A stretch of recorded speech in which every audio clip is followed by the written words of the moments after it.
দীর্ঘদিনের গৃহযুদ্ধের পর কিছুটা শান্ত হয়ে আসা ইয়েমেন আবার উত্তপ্ত হয়ে উঠেছে। সোমবার রাজধানী সানার আন্তর্জাতিক বিমানবন্দরের রানওয়েতে হামলা চালায় সৌদি সমর্থিত ইয়েমেন সরকার। তাদের দাবি, ইরান থেকে হাউথি প্রতিনিধি দল বহনকারী একটি বিমান সানায় অবতরণ ঠেকাতেই এই হামলা চালানো হয়েছে। হামলার আগে বিমানবন্দর ও আশপাশের এলাকা খালি করে দিতে বেসামরিক নাগরিক, কূটনৈতিক মিশন এবং মানবিক সংস্থাগুলোকে সতর্ক করা হয়। তবে শেষ পর্যন্ত হাউথি প্রতিনিধি দল বহনকারী ইরানি বিমানটি লোহিত সাগর উপকূলের হোদেইদা বিমানবন্দরে অবতরণ করে। হাউথিদের দাবি, বিমানে চিকিৎসার জন্য যাওয়া রোগী, আটকে পড়া ইয়েমেনি নাগরিক এবং সরকারি প্রতিনিধিরা ছিলেন। হামলার জন্য তারা সৌদি আরবকে দায়ী করে পাল্টা জবাবের ঘোষণা দেয়। এর কিছু সময় পরেই সৌদি আরবের দক্ষিণাঞ্চল লক্ষ্য করে ব্যালিস্টিক ক্ষেপণাস্ত্র ছোড়ে হাউথিরা। সৌদি নেতৃত্বাধীন জোট জানিয়েছে, তাদের আকাশ প্রতিরক্ষা ব্যবস্থা ক্ষেপণাস্ত্রগুলো সফলভাবে ভূপাতিত করেছে।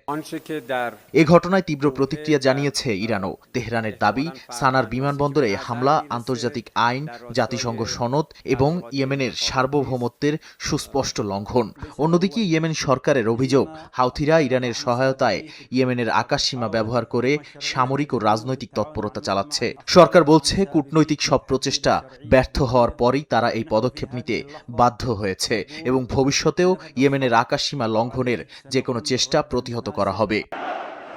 চলতি মাসের শুরু থেকেই উত্তেজনা বাড়ছিল। এর আগে সানায় অবতরণ করা একটি ইরানি বিমানকে ঘিরেও সৌদি আরবের বিরুদ্ধে অভিযোগ তোলে হাউথিরা। তখনই তারা সৌদি বিমানবন্দর ও গুরুত্বপূর্ণ স্থাপনায় হামলার হুমকি দিয়েছিল। সর্বশেষ ক্ষেপণাস্ত্র হামলার মধ্য দিয়ে সেই হুমকি বাস্তবে রূপ নিয়েছে বলে মনে করছেন বিশ্লেষকরা। একই সঙ্গে আন্তর্জাতিক রেড ক্রসের একটি বিমান আটকে রাখা এবং এর পাইলট ও কোপাইলটকে আটকে রাখার অভিযোগও তুলেছে ইয়েমেন সরকার।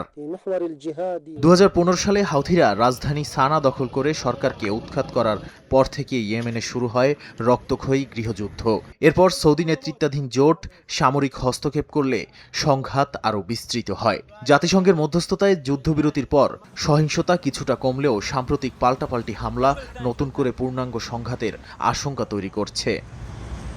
নাদিম মারজান, সময় সংবাদ।